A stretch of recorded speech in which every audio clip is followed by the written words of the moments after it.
Di episode sebelumnya, para hunter rank S Korea sudah siap-siap nih buat sparring dengan para hunter rank S dari Jepang. Masing-masing tim kemudian mengirimkan 4 orang. Tim Korea diwakili oleh Cha Hae-in, Lim Tae-gyu, Ma Dong-wook, dan Baek Yoon-ho. Sementara di tim Jepang ada Kanae Tawata, Atsushi Kumamoto, Minoru Hoshino, dan juga Kenzo Tanaka. Sementara sisa hunter yang tidak berpartisipasi melihat dari atas tribun termasuk Goto Ryoji dan juga Sung Jin-woo. Terlihat nih Ma Dong-wook sudah menggunakan kekuatannya yang mengubah ukuran fisiknya sekitar 2 kali lipat dan membuatnya menjadi lebih besar. Dimulailah sparring tersebut. Terlihat Baek Yoon-ho berhadapan dengan Atsushi Kumamoto, Ma Dong-wook terlihat adu kekuatan dengan Kenzo Tanaka, sementara Lim Tae-gyu berhadapan dengan Minoru Hoshino yang terlihat mengejar Lim Tae-gyu dengan kecepatan tinggi. Lim Tae-gyu sendiri terlihat terdesak karena ia tidak mahir dalam pertarungan jarak dekat. Lim Tae-gyu kemudian mengagetkan Hoshino dengan menembakkan panah ajaib dari tangannya yang hampir mengenai Hoshino. Hoshino pun terdesak dan malah menghindar dengan melewati Tanaka, sehingga panah Lim Tae-gyu hampir mengenai Tanaka dan juga Ma Dong-wook yang sedang bertarung. Asik berbicara, Tanaka tidak melihat bahwa Ma Dong-wook sudah menyerangnya dan hampir terkena serangan Ma Dong-wook.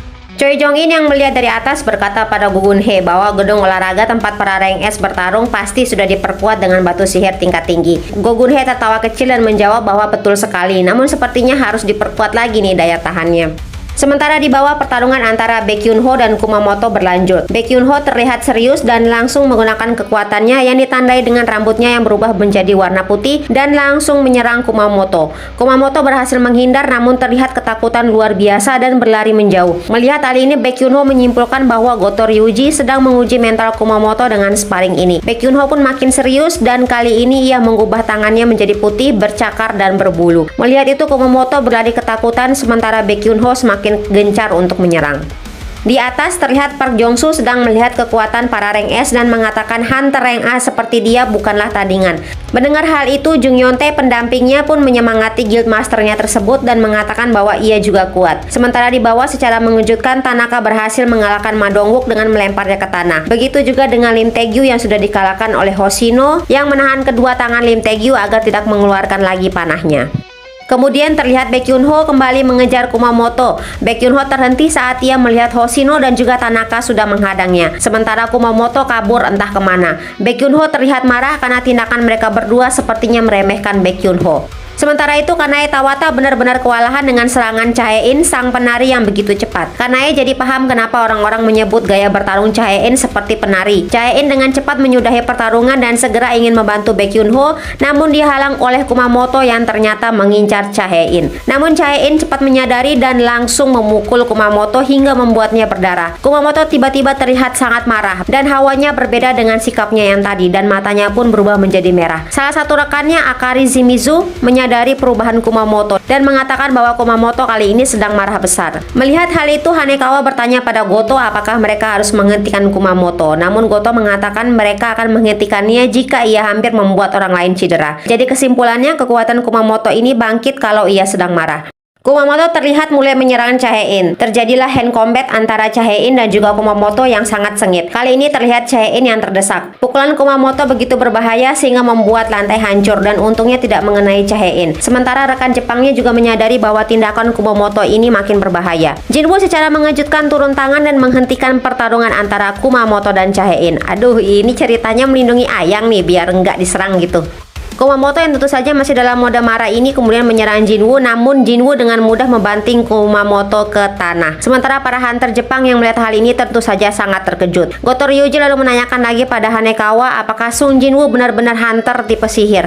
Hanekawa pun membenarkan. Akhirnya Goto Ryoji memutuskan bahwa ia akan memastikannya sendiri. Sung Jin-woo lalu mengatakan pada Cha Hae-in bagaimana kalau mereka menganggap tim Korea yang kalah. Sementara itu Baek Yoon-ho juga sudah terlihat kalah. Hanekawa lalu mengatakan pada Jin-woo bahwa Goto Ryoji ingin mengajak Jin-woo untuk duel sederhana. Jin-woo sadar bahwa Goto ingin menilai kemampuannya Jin-woo. Jin-woo pun tersenyum dan ingin juga melihat perkembangan kekuatannya setelah menyelesaikan Istana Iblis dan ini adalah kesempatan yang bagus nih. Sedangkan Goto Ryoji terlihat sebel dengan Jin-woo yang tersenyum. Hanekawa lalu menyampaikan bahwa Sung Jin-woo juga setuju untuk berduel namun dengan syarat Goto Ryoji harus melawannya dengan serius. Goto Ryoji pun langsung menyanggupi permintaan dari Sung Jin-woo.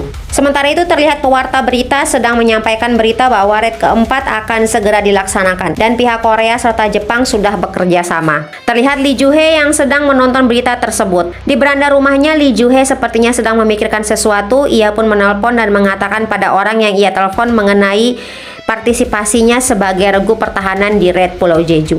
Balik lagi ke gedung olahraga, Ma Dong-wook mengatakan bahwa nyali Jinwoo cukup kuat dengan menantang Goto Ryuji berkelahi. Cha Hae-in berpikir bahwa ia sudah melihat Jinwoo bertarung di dungeon rank A, namun apa bisa Jinwoo menghadapi Hunter rank S? Baek Yoon Ho menyadarkan Cha Hae-in dengan mengatakan, apakah Cha Hae-in baik-baik saja dengan berada dekat dengan para hunter sebanyak ini? Cha Hae-in lalu berkomentar bahwa ia tidak bisa selalu menutupi hidungnya di medan perang. Cha Hae-in lalu bertanya pada Yoon Ho apakah ia tidak perlu menghentikan Jinwoo dan juga Goto. Yoon Ho lalu berkomentar biasanya ia akan menghentikan pertarungan antara tipe petarung dan tipe sihir yang sedekat ini. Namun kali ini ia membiarkannya karena sama seperti Cha Hae-in, entah mengapa mereka sudah menaruh harapan pada Sung Jinwoo. Baek Yoon Ho sendiri pun ingin membuktikan bahwa dugaannya benar soal Sung Jinwoo yang merupakan orang yang akan bertambah kuat seiring berjalannya waktu.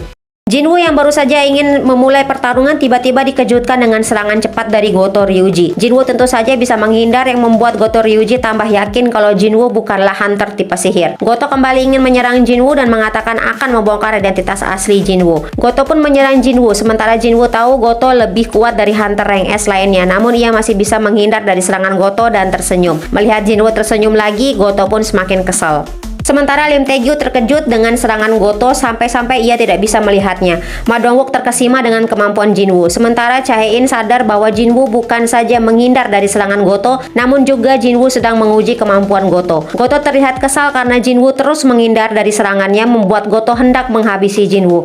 Goto meningkatkan kecepatan serangannya dan kali ini berhasil melukai pipi Jinwoo dan membuatnya berdarah. Goto kemudian menyerang lagi dan kali ini berhasil ditangkis dengan mudah oleh Jinwoo. Jinwoo mengatakan bahwa ia hampir saja kehilangan satu mata. Karena Jinwoo hanya menahan tangannya, bukan pergelangan tangan Goto, maka pertarungan masih bisa berlanjut. Goto mengatakan bahwa hal ini disengaja karena Jinwoo mengejeknya. Sementara Jinwoo menjawab bahwa ia tidak mengerti yang Goto bicarakan. Karena ya memang di situasi ini, Goto dan Jinwoo memang bahasanya berbeda. Sementara itu Jinwoo juga yakin bahwa Goto sebenarnya tidak mau nih duel ini berakhir dengan cepat. Keduanya kembali bersiap untuk saling menyerang dan mengeluarkan aura terkuat mereka. Sementara hunter yang lain mulai khawatir dengan duel ini. Saat mereka akan saling serang, datang serangan es yang memisahkan mereka berdua, yaitu dari Kei, salah satu hunter rank S Jepang. Jinwoo kemudian ditahan oleh Baek Yoon Ho dan juga Cha Hae-in, sementara Goto dihentikan oleh Hoshino dan juga Tanaka. Baek Yoon Ho lalu menyuruh Hanekawa untuk memberitahukan Goto untuk berhenti. Baek Yoon Ho juga memberitahu Jinwoo untuk berhenti ya, karena Goto Ryuji adalah utusan luar. Jadi jika terjadi apa-apa pada Goto Ryuji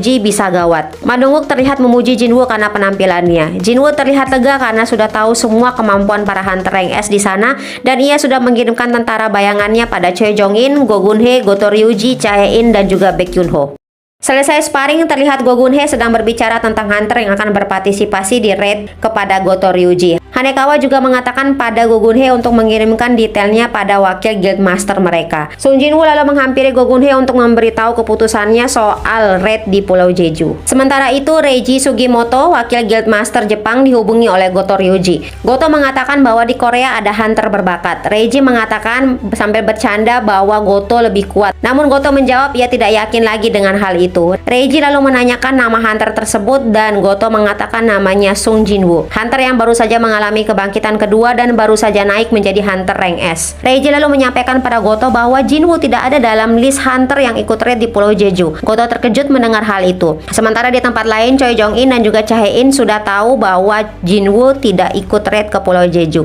Choi Jong-in mengatakan pasti Jinwoo punya alasan tersendiri. Sementara Baek Yoon Ho di kantornya juga tahu bahwa Min Myung-gu tidak ikut berpartisipasi di raid. Hunter rank S yang dikirim sebanyak 15 orang. Choi Jong-in dan Baek Yoon Ho yakin kali ini mereka pasti menang. Jinwoo pulang dan melihat ibunya sudah menyiapkan makanan. Jinwoo sangat senang dengan situasi yang sudah ia rindukan ini. Inilah alasan Jinwoo tidak ikut berpartisipasi di raid Pulau Jeju. Sementara itu di Pulau Jeju terlihat para semut mulai memakan satu sama lain karena makanan mereka sudah habis. Terlihat ratu semut yang sedang melihat para semut tersebut sedang memakan satu sama lain. Ratu semut berada di suatu gua lengkap dengan telur-telurnya. Ratu semut mengatakan mereka harus segera pergi dari pulau itu dan ia membutuhkan anak yang kuat yang mampu menjadi pemimpin kerajaan semut. Dan terlihat salah satu telur yang paling besar di antara telur lainnya dan akhirnya menetas dan keluarlah semut yang berwarna merah besar. Namun lama-kelamaan semut merah tersebut berubah menjadi menjadi warna yang lebih gelap dan berevolusi. Teriakannya pun bahkan mampu mengguncang Pulau Jeju. Pagi harinya terlihat pewarta berita menginformasikan bahwa para semut sudah berevolusi yang awalnya hanya merayap di tanah saat raid ketiga 3 tahun yang lalu. Kali ini para semut sudah mempunyai sayap dan bisa terbang. Sementara terlihat Min Byung-gu sedang memperhatikan anak-anak yang sedang berpura-pura main hunter dan juga monster. Di tempat lain terlihat Han Song-yi sedang berdebat dengan Ji-hoo. Song-yi ingin bergabung di tim pertahanan sementara Ji-hoo mengatakan hal ini sangat berbahaya. Sedangkan Song-yi hanyalah hunter peringkat E. Mendengar hal itu Song-yi marah pada Jin-ho. Di tempat lain ketua Song terlihat bertemu dengan Lee Ju-hee, sementara Go Gun-hee terlihat menyendiri di kantornya. Keesokan paginya semua armada yang membawa para hunter terlihat sudah ada di dekat Pulau Jeju. Terlihat Park Jong-soo dan juga Jong Yun-tae ternyata berada di regu pertahanan yang ada di sana untuk berjaga-jaga. Lalu di tempat lain di helipad terlihat Ma Dong-wook yang sudah bersiap dan berpamitan dengan wakil guildnya dan bergabung dengan para hunter rank S lainnya. Sementara itu Lim Tae-gyu yang menerima telepon terkejut karena Min Sung juga bergabung ikut raid di Pulau Jeju. Terlihat Min Sung yang sedang dikelilingi oleh para wartawan. Lalu ada para anggota party Song Ki-hun yang sudah kita lihat saat dungeon melawan Kargalgan, serta beberapa hunter termasuk Park Hee-jin dari White Tiger Guild, juga ada ketua Son dan juga Lee Ju-hee di tempat yang lain. Sementara itu di kantor Serikat Hunter terlihat Wo Jin-chul sedang memberi kabar pada Go Gun-hee bahwa para regu penyelinap, dalam hal ini hunter Jepang, sudah berhasil masuk ke pulau tersebut. Go Gun-hee senang bahwa banyak para hunter yang membantu raid kali ini dan selain itu mereka bisa lega karena ia bisa ikut serta. Yang Go Gun-hee maksud adalah Min Byung-gu. Yap, Min Byung-gu akhirnya ikut di saat-saat terakhir keberangkatan. Baek Yun-ho yang melihat kedatangan Min Byung-gu tentu saja sangat terkejut melihat kawannya tersebut. Min Byung-gu lagi-lagi mengejek Yun-ho, jika ia tidak ikut maka Yun-ho bisa mati dalam hitungan detik. Yun-ho pun menanggapi dengan mengatakan jika sikap Myung-gu ini seperti ini maka ia akan mati duluan. Baek Yun-ho ngapain pula ngomong kayak gitu? Kayaknya dia nggak ngerti nih konsep ucapan adalah doa. Sedangkan para hunter RS lainnya melihat Byung-gu kembali ikut senang. Beralih ke tim Jepang, mereka sudah masuk ke pulau utama Pulau Jeju yang terlihat sudah ditinggalkan. Mereka membagi tim menjadi 4 tim. Tim Alpha dipimpin oleh Goto Ryuji sendiri, tim Bravo beranggotakan 2 orang, tim Charlie 3 orang, dan tim Delta 2 orang. Tim tersebut sudah berada di posisi masing-masing. Helikopter yang membawa Hunter Rank S pun sudah berangkat. Baek Yun-ho terlihat berbicara dengan Hunter Rank A yang tugasnya adalah merekam siaran langsung pertarungan di Pulau Jeju. Siaran langsungnya sendiri akan ditayangkan 10 menit lebih lambat agar menghindari kesalahan. Ma Dong-wook kemudian berkata ini terakhir kalinya para warga sipil bisa melihat raid rank S. Jadi mereka harus sukses kali ini. Sementara Baek Yun-ho merenung bahwa jika mereka gagal kali ini maka negara mereka akan hilang dari peta. Negara mereka membutuhkan pahlawan. Sementara di kantornya Go Gun-hee mengumumkan secara resmi untuk memulai raid keempat di Pulau Jeju. Unit pengalih perhatian dalam hal ini tim Jepang langsung mengeluarkan energi mana mereka yang langsung menarik perhatian para semut. Para semut pun menyebar dan ada yang mendekati helikopter para rank S Korea. Choi Jong-in lalu menyuruh untuk membuka palka helikopter dan langsung menyerang para semut tersebut menggunakan serangan api. Para hunter rank S Korea pun yang terdiri dari Cha Hae-in, Choi Jong-in, Baek Yun-ho, Lim Tae-gyu, Min Byung-gu, dan juga Ma Dong-wook bersiap untuk turun dan mulai memasuki sarang semut. Mereka harus menghabisi ratu semut sebelum 1 jam karena tim Jepang hanya bisa mengalihkan perhatian selama 1 jam.